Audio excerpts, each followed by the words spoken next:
Hello, and thank you for joining me on another episode of the Tech Exec podcast. As always, it's me over here, Aviv Ben-Yosef, and today we'll be talking about bad decisions. But before that, two quick things. One of them is the regular war update. We have now concluded 7 weeks since the October 7 massacre occurred, and still there are more and more confirmations of Israelis who lost their lives on that day.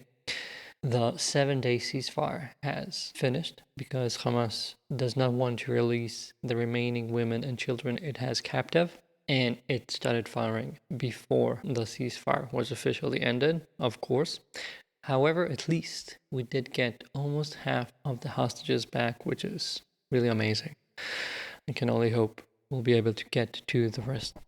Thank you, everyone, for sending me your support, and I really appreciated it. And if you want to stay in touch with my online fight with ISIS supporting Nazis, do check out my Twitter. Now, the second thing I want to mention before getting to the subject is that my annual summary / yearly kickoff webinar will be held 2 weeks after this episode comes out. We already have dozens of people signed up. I'd love to see you there. It's free, and I'm trying to create a valuable session where you get actionable advice and tools to use to prepare yourself for 2024. And also, anyone who signs up will be entitled for some benefits if you do decide to continue working with me after that to make 2024 an amazing year. So you've got nothing to lose by signing up, so do check out the link in the show notes. Now, let's talk about bad decisions. We naturally have this aversion of the concept of making mistakes, and especially for people who come from a from a software engineering background. For us, the concept of making mistakes is oftentimes very bad. We have our egos, we have our professional bar that we aim to. We know that no one wants to break production, no one wants to be the one who broke the build, no one wants to be in charge of bugs.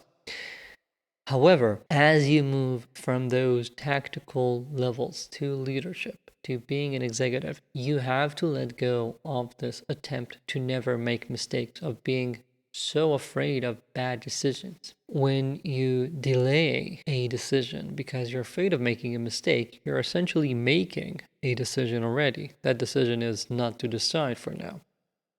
And usually, the time that we waste by not doing something is even more valuable and is worth more than the chances of making a mistake. So, for example, what I want you to consider, maybe as part of your resolutions for 2024, is how can you ensure that you are, I'm not saying let's aim to make a bunch of mistakes, but I am saying you're going to be okay with making mistakes, because unless all of your instincts are entirely misdirected, you're going to be right, at least in some, right? I'm guessing you're not just flipping a coin.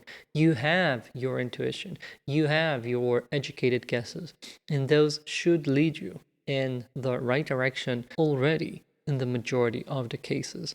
So the whole thing that we have to consider is how can you start making more decisions faster so that you learn from them and allow your organization to learn faster, move faster, not be in this sort of analysis paralysis. And one thing that I do with a lot of my clients is talk about how so much of what we're afraid of is not something that you cannot walk back on, especially if from the get-go you make sure that you can. So for example, I see many people waiting too long to decide whether they need to promote this person or that person, give that sort of feedback, rate that sort of role. If from the get-go, when you make this, you say that this is a trial, this is an experiment, nothing is finalized. When you tell people that you've decided to create a task force for the next 2 months, for the next quarter, whatever, that allows you to give someone a chance to run something, to take a leadership position without officially making them a manager. And therefore, if that doesn't work out, you can walk it back then without anyone getting their egos too bruised. Because I know that for many, demoting someone is something we are so afraid of because we believe it will almost always result in that person leaving. So if you don't promote them, but give them a chance, You're not creating a demotion.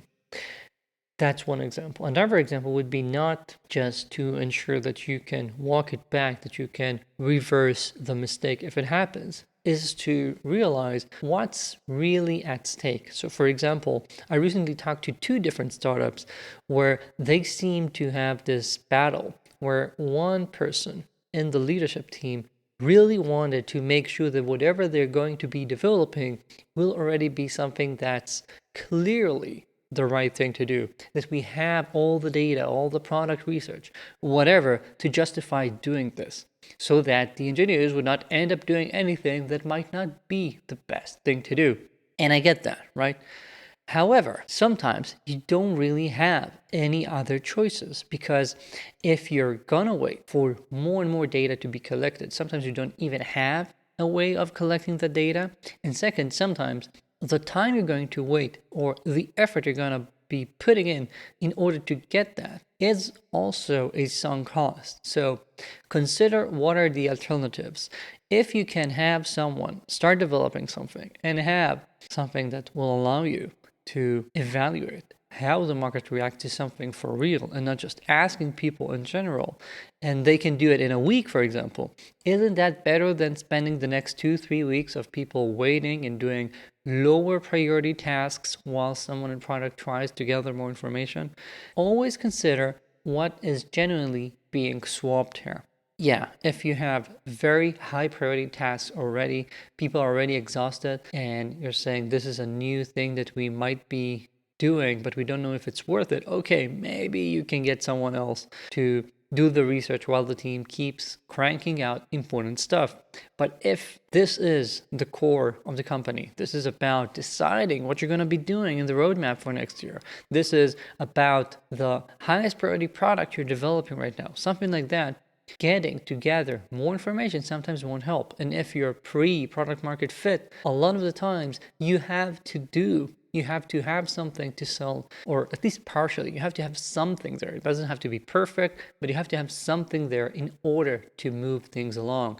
So don't be afraid of making a bad decision, creating something that will end up being scrapped, because that should not be your average case. On average, you should be having more successes. And if you're not, then it's probably that your research is not the problem. It's your strategy. It's your decision making at the highest, company strategy level. And if that's the issue, usually more research is not going to fix that. You need something that's deeper, like the strategy sessions I do.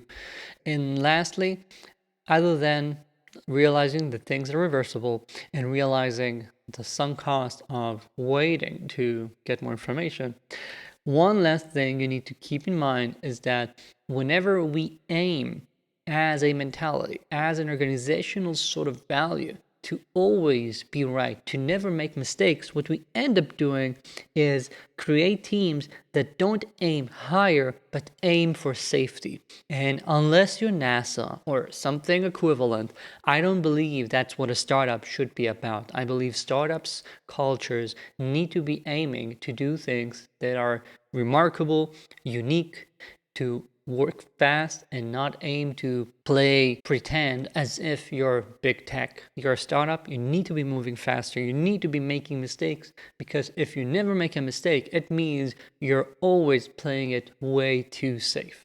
And there's no innovation, there's no creativity that ever cultivates in that sort of a mentality. That's it for this week. Thank you for joining me. Again, do check out the show notes about the 2024 Launchpad free session. I'd love to see you there. And also the link to my newsletter, etc. Thank you. I'll be here next week.